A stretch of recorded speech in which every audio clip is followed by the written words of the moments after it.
Namaste, welcome to RTV. Today we have a special chit chat with Chendu Mondeti. Hello. Hello అండి. ఎలా ఉన్నారు? All good అండి. Success ఎలా enjoy వి చేస్తున్నారు? Are so happy. So almost all Thandel movie తాండవం చేస్తుందని చెప్పొచ్చు. అవునండి. So it's like a love tsunami. ఎలా ఎంజాయ్ చేస్తున్నారు సక్సెస్? అంటే చాలా చాలా హ్యాపీ అండి. ఫస్ట్ అయితే రిలీవ్ అయిపోయాం, బాగుంది అని మొత్తం అటు మీడియా దగ్గర నుంచి కానీ ఆడియన్స్ దగ్గర నుంచి కానీ వీళ్ళందరి దగ్గర నుంచి వస్తున్నప్పుడు ఫస్ట్ అయితే అంటే వీ నెవర్ ఎక్స్పెక్ట్ కదండి. అంటే ద పర్సంటేజ్ ఆఫ్ ఫిలిమ్స్ ఆడడం చూసుకుంటే ఎప్పుడు కూడా అంటే ఎంత మేము కాన్ఫిడెంట్గా ఉన్నా కానీ ఆడియన్స్ దగ్గర వచ్చి బాగుంది అన్న తర్వాత that's a different thing. First of all congratulations, thank you very much. Film hit అయినందుకు. And first of all trailer చూసినప్పుడు ఎలా అనిపించింది అంటే it's a kind of love story లాగా అనిపించింది. బట్ మూవీ చూసిన తర్వాత it's went like love story to profession to again patriotism నుంచి మళ్ళీ లవ్ స్టోరీ. సో ఎలా డ్రైవ్ చేశారు అంటే చూసిన వాళ్ళకి ఎలా అనిపించింది అంటే డైరెక్టర్ బాగా డ్రైవ్ చేశారు స్టోరీని. అండ్ స్టోరీ స్క్రీన్ ప్లే కూడా బాగుంది అనిపించింది. సో ఎలా అంటే స్టోరీ వైజ్ తీసుకుంటే ఇది చిన్న స్టోరీ అండి, ఒక లైన్ అంతే. ఇక్కడి నుంచి అక్కడికి వెళ్ళి పని కోసం అక్కడికి వెళ్తారు. ఒక పాయింట్ అవుట్ అయిన తర్వాత హీరోయిన్కి అది ఇష్టం ఉండదు, వెళ్ళొద్దు అంటారు. ఆయన వెళ్తాడు, దొరికిపోతాడు. మళ్ళీ దొరికిపోయిన తర్వాత ఏంటి అని. So more than the story it's about the treatment. So మేము అనుకున్నప్పుడే ఏ స్పేస్లో ఏదేది కొంచెం ఎక్కువ చెప్తూ తక్కువ చెప్తూ వెళ్ళాలి, ఫైనల్ రౌండ్ ఆఫ్ ఏంటి అనగానే సినిమా స్టార్ట్ అయింది యాజ్ ఎ లవ్ స్టోరీగా స్టార్ట్ అయింది, ఎండ్ ఒక లవ్ స్టోరీ. సో మధ్యలో జరిగిన ఏదైతే ఉందో దాన్ని యాజ్ ఎ తండేల్ అతను తండేల్ ఇంకా ఆ ఊర్లో లేనప్పుడు ఆ అమ్మాయి, అందుకనే మధ్యలో నువ్వు తండేలు రాజైతే ఆ అమ్మాయి తండేలు రానిరా అంటారంట. సో ఆ అమ్మాయి ఆ రెస్పాన్సిబిలిటీ ఎలా తీసుకుంది, ఇవన్నీ అల్లుకుంటూ వచ్చామండి. So me kind of movies తీసుకుంటే ప్రేమం కానీ లైక్ కార్తికేయ కానీ ఇప్పుడు తండేల్ కానీ bloody marry, so different genres and డిఫరెంట్గా అనిపిస్తుంది. సో మీకు ఇన్స్పిరేషన్ ఎలా వస్తుంది? మీరు ఈ పర్టికులర్గా ఈ మూవీ ఎలా ఇన్స్పైర్ అయ్యారు? అంటే నేను రీసెంట్గా గమనించిన దాంట్లో ఇప్పుడు ప్రేమ కథ రాయాలనుకోండి, ప్రేమ కథలో ఎడబాటు, విరహం అవి మేజర్ పార్ట్ అండి. ఇప్పుడు కాంటెంపరీలో లవ్ స్టోరీస్ రాయాలి అంటే మనకి కోపమైన ఇష్టమైన ఏదైనా కానీ ఇమీడియట్గా చెప్పడానికి మనకి చాలా కమ్యూనికేషన్స్ ఉన్నాయి. పర్టికులర్ ఫోన్లో అది మనం డైరెక్ట్గా పబ్లిక్ ప్లాట్ఫామ్లో పోస్ట్ చేసేయచ్చు, డైరెక్ట్గా కాల్ చేసి చెప్పచ్చు, ఎలాగైనా ఎక్స్ప్రెస్ చేసుకోవడానికి ఉంది. బికాస్ ఆ ప్లాట్ఫామ్ ఏమీ లేనప్పుడు, ఉన్న ఎమోషన్స్ నిజమైనప్పుడు, అసలు చెప్పుకునే అవకాశం లేనప్పుడు ఎలా ఉంటుంది, అది కదా నిజమైన ప్రేమ అనేది నా పాయింట్ అండి. సో ఇప్పుడు ఇందులో హీరోయిన్ 30 days అసలు ఫోన్లో కూడా మాట్లాడుకోరు, ఎక్కడున్నారు ఏంటో కూడా తెలియదు. ఈ అమ్మాయి ఎక్కడ ఉంటుంది, అతను ఎక్కడెక్కడ దొరుకుతున్నారో సముద్రంలో కూడా తెలియదు. సో ఆ విరహం, ఆ ఎడబాటు ఏదైతే ఉందో ఇక్కడ దే ఆర్ సో ప్యూర్, అది నన్ను ఇన్స్పైర్ చేసింది. సో ఇదంతా ఫిషర్ మ్యాన్స్ బ్యాక్డ్రాప్ నుంచి తీసుకున్నారు కదా? అవును. Okay. So coming to like Sai Pallavi, she's like phenomenal actress మాకు తెలిసింది. కానీ సాయి పల్లవికి మీరు నేరేట్ చేసినప్పుడు ఎలా కన్విన్స్ చేశారు ఈ స్టోరీ గురించి? నేను అంటే మనం కథ చెప్పడం వరకే మన బాధ్యత అండి, కన్విన్స్ అయితే చేయలేం. Not only Sai Pallavi, I don't believe in convincing.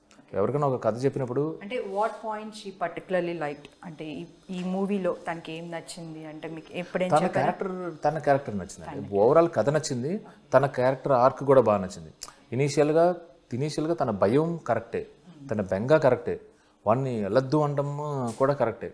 So వెళ్ళొద్దు అన్న తర్వాత వెళ్ళిపోయిన తర్వాత దొరికిపోయిన తర్వాత తన కోపంలో తీసుకున్న డెసిషన్ ఏదైతే ఉందో అది కరెక్ట్ కాదు.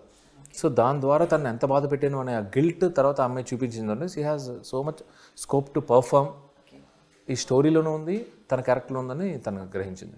So coming to Naga Chaitanya కెరీర్లో తీసుకుంటే this is one of the best action అని చెప్పొచ్చు. ఎందుకంటే తను అంతకుముందు మూవీస్లో కంటే కూడా ఈ మూవీలో ఎక్కువ మెచ్యూరిటీ కనిపించింది యాక్షన్లో. సో మీరు ఎలా డ్రైవ్ చేశారు? నేను డ్రైవ్ చేయడం కన్నా నేను ఏదో చెప్తుంటే ఏదో చాలా మోడెస్ట్గా అనిపిస్తుంది, కానీ నేను డ్రైవ్ చేయడం కాదు, కానీ మేము అందరం కలిసి ఏం నమ్మేమంటే స్టోరీ కమింగ్ బ్యాక్ అనుకోవచ్చు నాగ చైతన్యకి ఆల్మోస్ట్. అంటే హీరోస్కి ఎప్పుడైనా కానీ అది వరుస 2 flops కాదండి, 6 flops ఉన్నా 1 good film is good enough. 1 film is good enough వాళ్ళ కంబ్యాక్ అండి. మిగతా టెక్నీషియన్స్ అయితే 1-2 సినిమాలు కొంచెం తడబడతారు, కానీ so that to his for my legacy అవన్నీ ఉన్నాయి కనుక ఆయనకి ఇప్పుడు పర్లేదు. Especially that wedding card scene వచ్చేసి కూడా పర్ఫార్మెన్స్ వైజ్ అక్కడ బాగా చేశారు. అంటే ఆ డైలాగ్స్ కానీ అవి తన పర్ఫార్మెన్స్ వైజ్ చాలా బాగా అనిపించింది మెచ్యూర్డ్గా. సో ఎట్లా మీరు అంటే మీరేం ఆ టైంలో మీరు అదేనండి, ఇప్పుడు నాకు ఎగ్జైట్ అవ్వడం కన్నా ఈ స్టోరీకి ఎగ్జైట్ అయ్యింది ఎవరు హీరో అయినా కూడా. సో ఇప్పుడు పల్లవి ఆవిడకి ఇందులో తన క్యారెక్టర్ కనపడింది, తన ఈ ఓవరాల్ టోటాలిటీ స్టోరీలో ఎలా కనపడిందో ఈవెన్ ఫర్ చైతన్య ఆల్సో తన క్యారెక్టర్ కనపడింది. It's very new to him. తన చూసిన ప్రపంచంలో ఎక్కడా ఈ పాత్రలు లేవు, ఈ ప్రదేశాలు లేవు. సో ఈ ప్రదేశం కానీ ఆ పాత్రలు కానీ అనేది తనకు చాలా కొత్త. సో ఇట్ ఈస్ సో ఆ ఎగ్జైట్మెంట్ ఖచ్చితంగా ఎక్కువ ఉంటుందండి. సో దానికి తోడు ఆ ప్రిపరేషన్ వెళ్ళి అబ్జర్వ్ చేసి ప్రిపరేషన్ వేసుకునే బట్టల దగ్గర నుంచి లాంగ్వేజ్ దగ్గర నుంచి బాడీ లాంగ్వేజ్ దగ్గర నుంచి చాలా మంచి ఛాలెంజ్ ఉందండి. సో ఆ ఛాలెంజ్ని యాక్సెప్ట్ చేయడంలోనే మా ఫస్ట్ సక్సెస్ వచ్చింది. నాగార్జున గారు కూడా ఒక ఆడియో ఫంక్షన్లో దీంట్లో సక్సెస్ మీట్లో ఐ మీన్ ఎక్సైట్మెంట్ అయ్యారు, నాగ చైతన్య ఇది హిట్ అయిందని చెప్పి. సో మీతో ఏమైనా చెప్పారా? పబ్లిక్లోనే చెప్పారు కదండి. అంటే నాతో పర్సనల్గా చాలా చెప్పడం అనేది పక్కన పెడితే ఇట్ వాజ్ నాతో చెప్తున్నప్పుడు నాకు చాలాసార్లు అనిపించింది అంటే అరే నలుగురు వింటే బాగున్నాయి ఎక్సైట్మెంట్ ఆయన ఫేస్లో బాగా తెలిసిపోతుంది. అవునండి, అంటే అంటే ఒకళ్ళు కాదు ఇద్దరు కాదండి, జనరల్గా మూవీకి కంగ్రాచులేషన్స్ సినిమా చాలా పెద్ద హిట్ అయింది, యు ఆర్ గుడ్ అన్నంత వరకు వస్తుంది. కంగ్రాచులేషన్స్ సినిమా చాలా పెద్ద హిట్ అయింది అన్న తర్వాత నుంచి అసలు కాన్వర్జేషన్ స్టార్ట్ అవుతుంది. అన్న తర్వాత నుంచి ప్రశంసలు స్టార్ట్ అవుతున్నాయి మాకు. అంటే చైతన్య వాజ్ సర్ప్రైజ్, అస్సలు ఎక్స్పెక్ట్ చేయలేదు. ఆ పర్ఫార్మెన్స్ ఏంటి, ఆ వేరియేషన్స్ ఏంటి అనేది చెప్తున్నప్పుడు యాజ్ అ డైరెక్టర్ నాకు ఎంత హ్యాపీగా ఉన్నప్పుడు as a father and as a టెక్నీషియన్గా ఆయనకి ఎంత హ్యాపీగా ఉంటుందండి. So coming to music, music చూసుకుంటే like 3 songs almost Bujjithalli songs అన్నీ కూడా రిలీజ్ అవ్వకముందే చాలా సెన్సేషనల్ అయినాయి. సో మ్యూజిక్ వైజ్ నేను విన్నది ఏంటంటే మీరు లవ్ స్టోరీకి ఎగ్జాక్ట్ మీరు పర్సనల్గా కేర్ తీసుకుంటారు లిరిక్ వైజ్ అని విన్నాను. సో లిరిక్స్ వైజ్ నాకు కొంచెం అంటే నేను పర్సనల్ కేర్ తీసుకోవడం కదా కానీ అంటే మీ ఇన్వాల్వ్మెంట్ అంటే డైరెక్టర్ నాట్ ఓన్లీ లిరిక్స్ అండి 24 క్రాఫ్ట్స్లోనూ ఇన్వాల్వ్మెంట్ ఉంటుంది. But when it comes to lyrics నాకు ఇంతకుముందు శ్రీమంతి కూడా నేను వర్క్ చేశాను, ఇప్పుడు వర్క్ చేసామట. అంటే ఈ సినిమా కానీ ఏ సినిమా కానీ కథ ప్రకారం పాటలు వచ్చాయనుకోండి, పాట is a part of story కనుక మాటలు ఎంత ఇంపార్టెంటో లిరిక్స్ కూడా ఎంత ఇంపార్టెంటో మనం ఏం చెప్పాలనుకుంటున్నాం ఆ పాట ద్వారా. సో నాకేమొస్తుందంటే నేను మాటల వరకే రాయగలను. ఆ మాటలు రాసి ఇది అండి భావం ఇలా ఉంటే బాగుంటుంది అనగానే ఇప్పుడు దాంట్లో కరెక్ట్గా మీటర్లో వచ్చి అది ఒక పొయిటిక్ వేలో రాయడం ఈజ్ అన్ ఆర్ట్. వాళ్ళు సరస్వతి పుత్రులు అండి నిజంగా. మాటలు ఏముందంటే చాలా ఈజీగా మాట్లాడచ్చు, ఇదంతా ఒక పాట రూపంలో తీసుకురావడం అనేది ద టఫెస్ట్ జాబ్ అనేది నా ఫీలింగ్ అన్నమాట. సో నాకు జనవిత్తుల గారికి, నాకు శ్రీమణికి, మన డిఎస్పి గారికి సింక్ కుదిరిందండి. వేరాజ్ డిఎస్పి అంటే వి హావ్ దట్ సౌండ్, ఎక్కువ సౌండ్స్ ఉంటాయి. బట్ ఈ డిఎస్పి గారి పాటల్లో, డిఎస్పి గారి పాటల్లో మీకు ఎప్పుడు సాహిత్యం బాగా వినపడుతుంది. మీకు ఆయన పాటలు ఊరికి చిన్నపిల్లలు కూడా ఎందుకు పాడతారంటే అది డప్పు సౌండ్ అయినా, బోర్ సౌండ్ అయినా, ఏ సౌండ్ అయినా, అది మీకు కిస్కీలా సాంగ్ అయినా లేదంటే బుజ్జితరి సాంగ్ అయినా ఏదైనా కానీ ఆయనలో లిరిక్స్ చాలా ప్యూర్గా ఉంటాయి. పలకడంలో హీఈస్ వెరీ పర్టికులర్. సింగర్స్తో పాడించేటప్పుడు అది పరభాష సింగర్స్తో పాడించినా కూడా ఈజ్ వెరీ పర్టికులర్. అచ్చులు ఒత్తులతో సహా is very particular. So movie ఈ లొకేషన్స్ అవి మీరు డిసైడ్ చేసుకున్నప్పుడు మీరు ముందే అక్కడికి వెళ్ళి అదంతా ఆబ్వియస్లీ అండి, మీకు మూవీ చూస్తేనే తెలుస్తుందండి.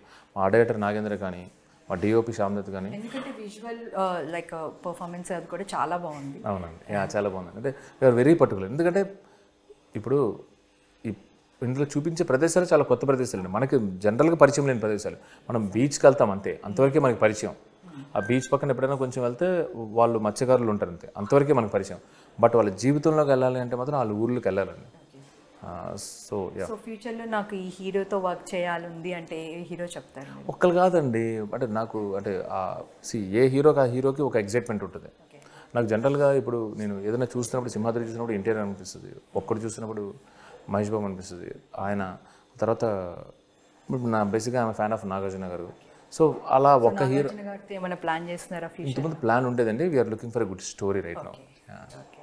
సో మీకు నాకు ఈ పర్టికులర్ స్టోరీ చేయాలని ఉంది మూవీస్లో అంటే ఎలాంటిది నాకు ఇప్పుడు నెక్స్ట్ ఏదైతే 2 స్టోరీస్ నా దగ్గర ఉన్నాయో అవేనండి. I'm very excited. అంటే ఎంత ఎక్సైటెడ్ అంటే అది త్వరగా అంటే ఇంకొక 1 వీక్లో ఇప్పుడు ఇంకా we're enjoying the success, promotions, post promotions అంతమాట. ఇది అయిపోయిన తర్వాత నాకంటే రిలాక్స్ అవ్వకుండా ఇమీడియట్గా స్టార్ట్ చేసేయాలని అన్నంత ఎగ్జైటింగ్గా ఉన్నానండి ఆ స్టోరీ వైజ్. సో ఇండస్ట్రీలో మీకు నచ్చిన హీరో అంటే ఎవరు చెప్తారు? నాగార్జున గారు అండి, అందులో డౌట్ లేదు. నేను అంటే బేసిక్గా కాలేజ్లో ఉండి ఆయన చూడాలి, ఆయనతో వర్క్ చేయాలనుకునే దాని మీద నేను I came here. Okay, heroine అంటే? హీరోయిన్ ఇంతకుముందు నాకు శ్రీదేవి గారు అండి. లేరు. శ్రీదేవి గారు. అవునండి. ఇప్పుడు సాయి పల్లవి. ఓకే, అంటే ఈవిడ ఉంటుంది ఇంకా. అంటే not an actress performance wise, అసలు పర్ఫార్మెన్స్ వైజ్ కాదండి, పర్ఫార్మెన్స్ వైజ్ కూడా కాదు నాకు. అంటే ఓవరాల్గా ద జెల్ అది వేరే. అంటే యాజ్ ఎ హ్యూమన్ బీయింగ్ కానీ అంటే అంతే, షీ హ్యాస్ అన్ దట్ ఆరా. మీకు ఫేవరెట్ డైరెక్టర్ అంటే ఎవరు చెప్తారు? ఒక్కళ్ళు కాదండి, నాకు మా ఇంట్లో ఫోటోలు ఉండేది ఎవరికి అంటే రాజమౌళి గారు, సుకుమార్ గారు ఫోటోలు ఉంటాయి. బికాస్ ఆర్యా సినిమా చూసే నేను సినిమాలోకి రావాలని ఫిక్స్ అయ్యా. అండ్ రాజమౌళి గారు for many reasons I'm so thankful to him. ఎందుకంటే సినిమాని ప్రపంచవ్యాప్తంగా మన తెలుగు సినిమాని పరిచయం చేసిన దాంట్లో ఆయనే మొదటి వ్యక్తి అన్నమాట. సో నాకు అదే ఆయనకి ఎలాగ కృతజ్ఞత చెప్పాలి. ఎందుకంటే మా కార్తికేయ అనేది హిందీలో ఆడింది అంటే ఆయన మన తెలుగు సినిమాని తీసుకెళ్ళి హిందీలో పెట్టాడు కనుక. సో నాకు వాళ్ళిద్దరి పేర్లు ఎక్కువ వస్తాయి.